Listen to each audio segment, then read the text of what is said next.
probably encountered at some point at other universities. And do you any recall an academic integrity policy in your previous university or college? May or may not. Sometimes they're more or less hidden. Sometimes schools make them very explicit and keep reminding you. Sometimes they neglect it a bit. We're going to try to make it as clear as possible here, not so much to scare you. There will be a few scary parts, hopefully, this presentation, but mainly to educate you and to ensure that you know how our academic integrity system works, and then so that you can avoid violations down the road, whether they're at Bentley or in some other form outside of Bentley. So I'm going to talk today about your academic integrity. I'm going to talk about the importance of it to Bentley. Well, I'll just briefly allude to it. And also to help ensure, I want to help you guys ensure that you get the grades that you actually deserve. So the Bentley Honor Code, which you probably can't read here, was written in the early 1990s. We're actually working on revising it, but it says the following.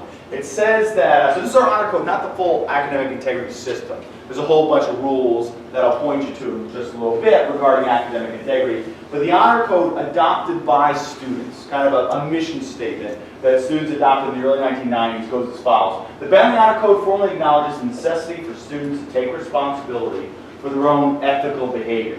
Through this code, all students are expected to maintain academic integrity in their own work. In addition, students are expected to take responsible action where there's a reason to suspect academic dishonesty. Success of the code depends upon each student's goodwill to care enough for other students to counsel them to abandon dishonesty for their own sake and that of the community. Thus, the Honor Code asks all students to share responsibility for maintaining the integrity of Bentley academics. The students of Bentley, in a spirit of mutual trust and fellowship, aware of the values of true education and challenges posed by the world, do hereby pledge to accept the responsibility for honorable conduct in all academic activities, to assist one another in maintaining and promoting personal integrity, to abide by the principles set forth in the Honor Code, and to follow procedures and observe the policies set forth in the academic integrity system. So the academic integrity system was I'm going to tell you about. But before I do that, I'm going to talk to you a bit about why we actually follow this academic integrity system and what some of its core elements are.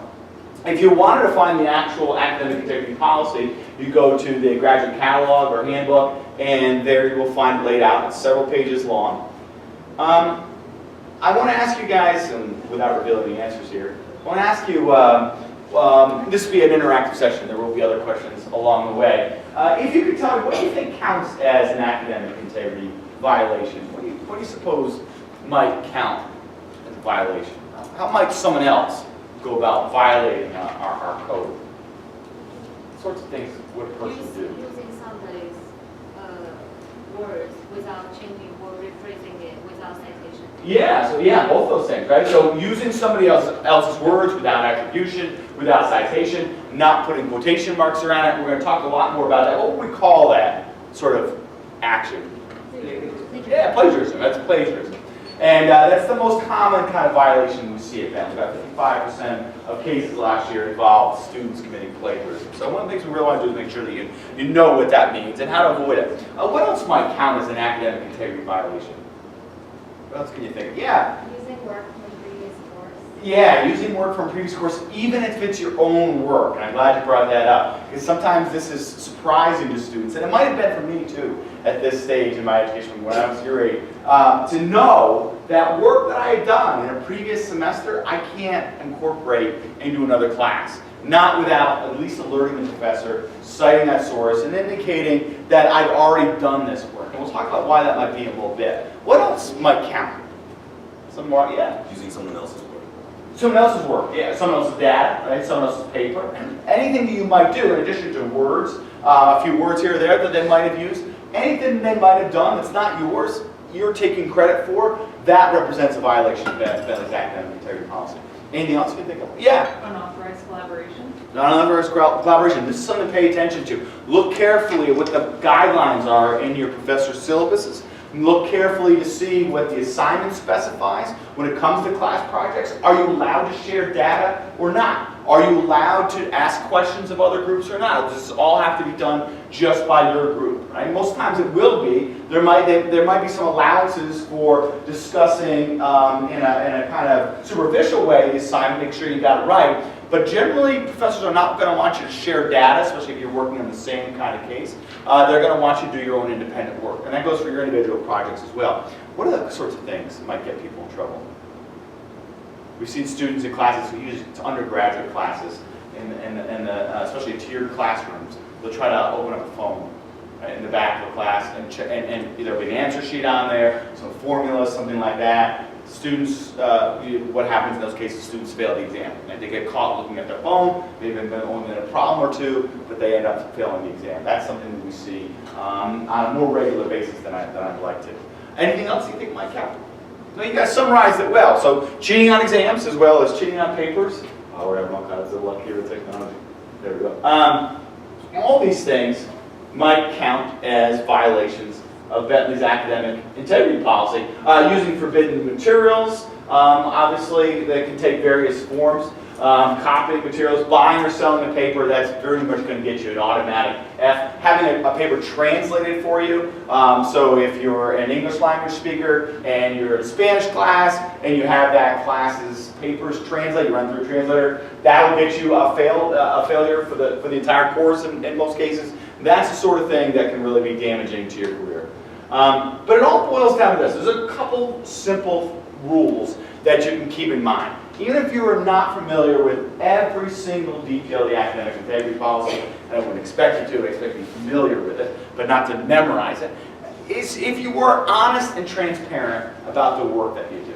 Honest with your professors, honest with your classmates, transparent about the sources that you use. If you ask questions when you're not sure whether you should cite a particular thing, where you put quotation marks, what kind of data you can use, you're generally going to be just fine. Professors are not out to get you for these sorts of things. They will if you commit these violations. But if you're honest and transparent about your sources, they will generally give you the benefit of the doubt. You just have to make sure that you follow those guidelines, just as you would in the work world, and just as you would in your regular lives, your ordinary lives. Another thing to keep in mind, and I know this is hard to read here, is that the dangers of not doing so are pretty severe. Since 2015, we've had 10 students who've been suspended, 5 expelled for various academic integrity violations. 5 expelled were actually graduate students. That was in 2015. Dozens of others have failed assignments and entire courses. And then, for most of you, you will just be giving up the opportunity to learn. If you don't do the work on your own, if you don't do homework assignments on your own, or to develop a skill. And that's really what employers are going to be looking for. They're going to want you to come into the interview knowing things, being able to do things. And if you've just used other people's work, if you relied on other people to complete your projects, you won't be able to do that for employers. You also develop the habit of being dishonest. Some of you may or may not know this, but there's some research in behavioral psychology that suggests that people who commit small acts of dishonesty end up committing larger acts over time if they persist in the practice. So you want to curtail that as soon as possible. You don't want to get in the habit of being dishonest. Right? Let me give you a hypothetical situation to illustrate the consequences of cheating. What do I mean for it? Say you're getting an MS in accounting. Is that 10 courses? I mean, who's getting an MS in accounting here? Anybody? Nobody. Okay, 10 courses? Yes. That's 10. All right, so and you have B+ average in the program. You plagiarize parts of a difficult assignment, which is worth 25% of the grade in that course. Right? As a result, you're given a B+ instead of a C+ in the assignment. So by cheating your peers, by being dishonest with your professor, you raise your grade 1 point, right? One letter grade. You are not caught, let's say. Rather than a 3.275 on your transcript, you continue to have a 3.3 in that program, right, in accounting. So there's a difference there of 0.025. That's what you've gained. So you've sacrificed your integrity, you've betrayed the trust of your professor and your fellow students, and you've gained this much on your transcript when it comes to that program. Here's another hypothetical situation. In this situation, you're getting an MS in accounting, 10 courses. You have a B+ average in the program. You plagiarize parts of a difficult assignment, worth 25% of your grade. As a result, you get a B+ instead of a C+ in the assignment. But you're caught and you fail the course. And I know the professors, if you take a course on fraud, that professor will fail you for the course if you commit a violation. Oh, you already know this? At any rate, and you should, oh no, you don't know this, but you deduce from the fact that it's a fraud course that you shouldn't. Rather than 3.28 on your transcript, your GPA drops to a 2.98 in the program. That's a difference of 0.30, right? And the F may be permanent. If the professor and the hearing panel decide that it should be permanent, it might be. So that's a huge drop. In addition, of course, you've sacrificed your integrity and the opportunity to actually learn something just to gain a letter grade. And that's a lot of times all we're talking about. People get anxious about their work, they're nervous about their GPA, how it's going to show up, and then they do something rash and something that they end up regretting. That's what we want to help you avoid.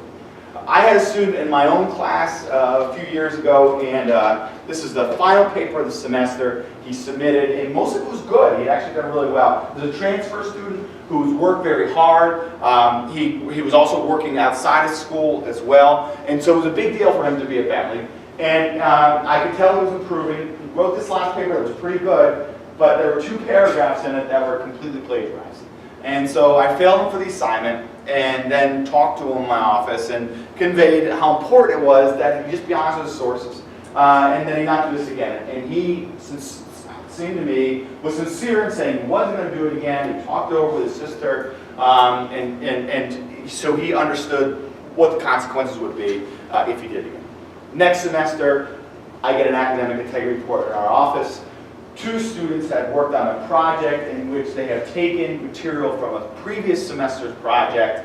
He ends up being one of the students. The other student simply fails the project. Because it's a second incident for him, the consequences get ratcheted up. Right? So instead of just being a failure of the assignment, now we're looking at suspension. And that's what the hearing panel decided. They suspend a kid who had really worked hard to get to Bentley, was working hard outside of it, but had taken shortcuts. Could have done just fine on the project, but decided, I don't know, Saturday, Sunday night, it was over the course of a weekend, to just take somebody else's work and incorporate it into theirs. And as a result, he failed the assignment, he got suspended from Bentley. I'm not sure if he's come back. To me, it was a very sad story, because it was a generally good student who had just made some stupid decisions along the way. But he knew going into it that he shouldn't do it, and he did anyway. And that's why the hearing panel felt that he needed to be held accountable.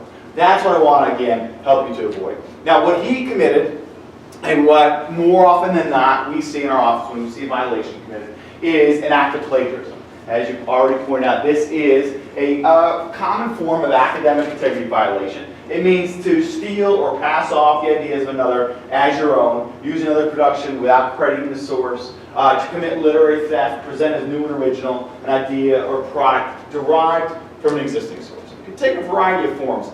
I hope you guys can see this. Nah, maybe you can't. Let's see. Let me see if I can download this for you. And then, does anyone know how I could get you guys, how I could make it easier for you all to see this? Probably just need to download it, right? Fine. And then we'll run it in the desktop version of PowerPoint. Okay.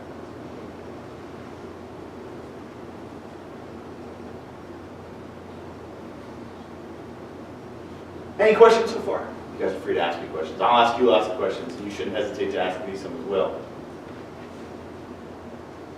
Yeah, that's cool.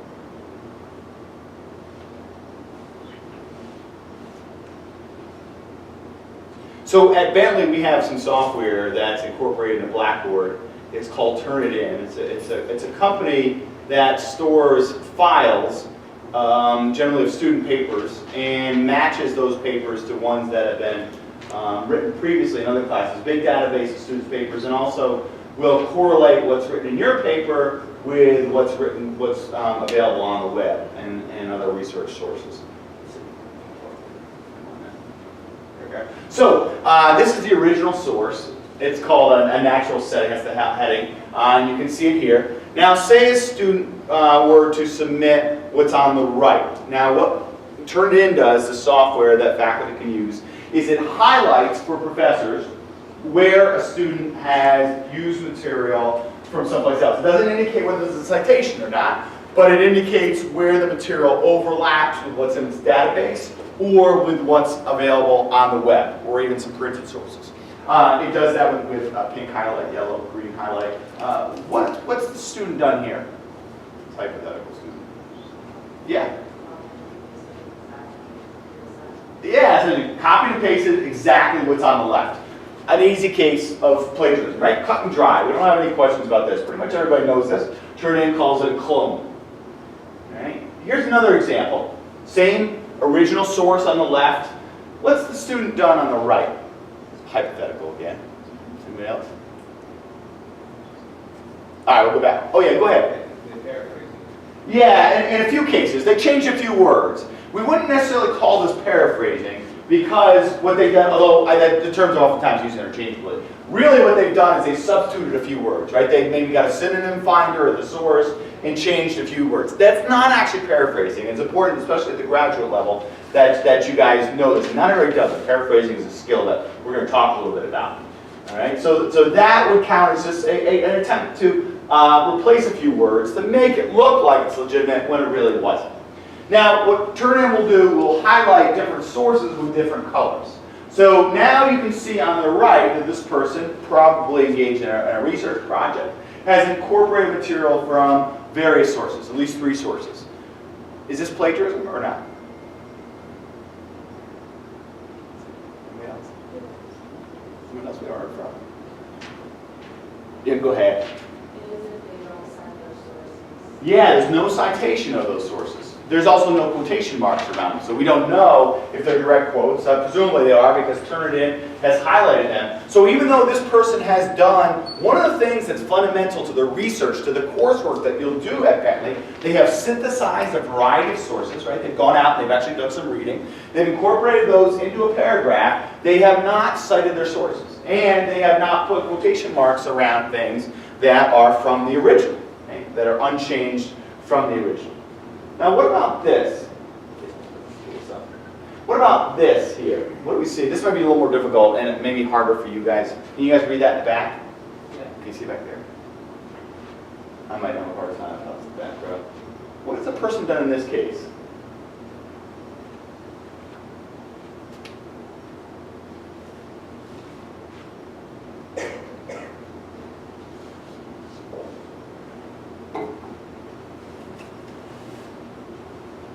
Yeah.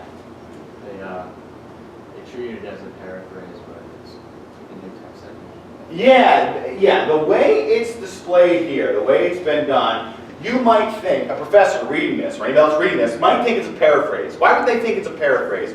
Which is a rephrasing in your own words of somebody else's work.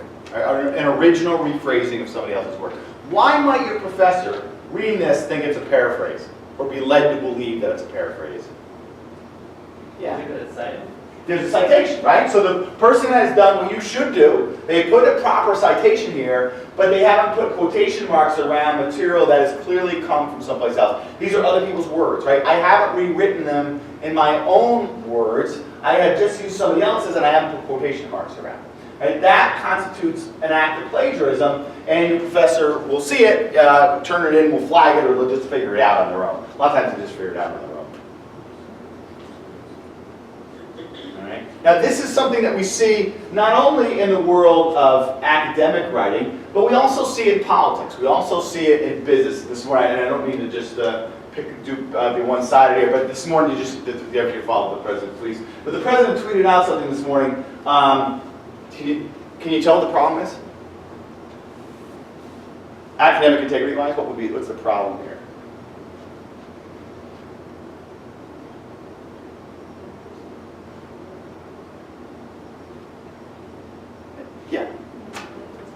Yeah, no quotation marks. So we don't actually know where Mr. Jones's words end, right? Wall's work, did he say Wall's work or not? So it's hard to actually know what he said. Now, this is not something that the president himself is guilty of. You may know that Joseph Biden was vice president under President Obama. In 1987, he was running for office, and he got into some trouble himself.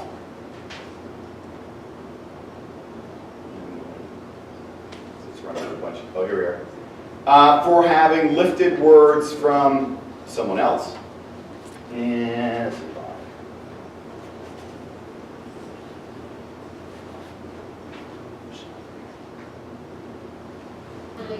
I do it with incredible reluctance. But as a consequence, Here is one less candidate in the race for the presidency tonight. Delaware Senator Joseph Biden dropped out of the hunt today, saying the disclosures about his plagiarism in law school and his exaggerations about his academic record made it impossible for him to continue. I do. Sorry, guys. So he pulled out of the presidential race. because what he'd done is actually lifted parts of a speech as well as his a paper in law school. It was actually the speech that got him in trouble, and that is something that I want to highlight in part because it's important to know that the standards of plagiarism and integrity also hold when it comes to, and I'm going to have to reboot this, also apply when it comes to your oral work. So if you give a presentation, it's your obligation to properly cite the source of the material. I played 13 years in the NFL. My father played 9 years, and now my son's playing college. So for me, it's important to try to make the game safer. I believe we have a solution that can help improve helmet technology. I'm just trying to do my part for the next generation of athletes. Barack and I were raised with so many of the same values. Like, you work hard for what you want in life. That your word is your bond, that you do what you say you're going to do. My parents impressed on me the values that you work hard for what you want in life. That your word is your bond, and you do what you say and keep your promise. So you guys can't see what's highlighted on the video, but what the words were actually taken from Michelle Obama's speech there. Now what had happened is a speechwriter, and this is usually the case for presidents and first ladies, and eventually for first husbands, they take speeches written by the people. And they usually finagle them a little bit, and finesse them a little bit, and then present them. So in this case, a speechwriter had taken some things from the First Lady. The First Lady had given her a thought were inspirational. She'd incorporated them into the speech, and then the First Lady gave a speech. Turns out when she gave the speech that a number of the words in it were precisely those used by the previous First Lady several years before. She came under a lot of criticism from it. The speechwriter ended up apologizing. This is the kind of situation which may seem like it's totally foreign to us, but of course it isn't. In your classes, you are going to have to give presentations on a regular basis. In those classes, the expectation will be that the words you deliver to the class are your own, even when they're part of a larger project. So if one of your project members writes a speech or writes parts of it and they've been borrowed from somebody else, you may have to make sure that those parts are properly cited, right? So usually professors will allow you a little bit of wiggle room when it comes to speeches because sometimes it's difficult to remember precisely what somebody said. You can't always put quotation marks like this. But in general, if you follow the principle, being honest and transparent, pointing to those other sources, indicating that there's a YouTube video which says something similar, something along those lines, your professor will be more understanding. I don't mean take verbatim what someone else has said, but cite them properly and indicate when you're using your words and when you're using somebody else's. This is critical. Right? These same principles hold when it comes to the world of music, and I won't play you the actual music from the Demi Lovato song, which resulted in a suit being filed against her 2 years ago for stealing a beat from a group called Sleigh Bells. It was pretty much exactly the same beat. Demi Lovato probably wasn't aware that it was the same beat. Somebody had probably written it for her, but she sung it. It was her band. She was sued for what was probably in excess of $1 million, so maybe more than that. Ed Sheeran, Pharrell Williams have also been taken to court for doing the same kinds of things. Obviously, you're aware that when it comes to copyright law, right, when it comes to innovations, you have to credit. So the principles that you're learning here, that you're practicing at Bentley, these will end up being of some use to you down the road when it comes to the professional world that you're entering.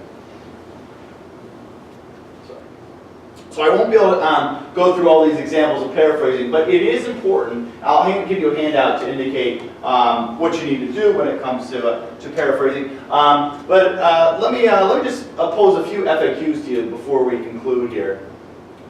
What if you invoke some common knowledge that won't be mistaken for an original claim of yours, that the iPhone, say, was invented in 2007, or first introduced to the market in 2007? Do I need a citation for that?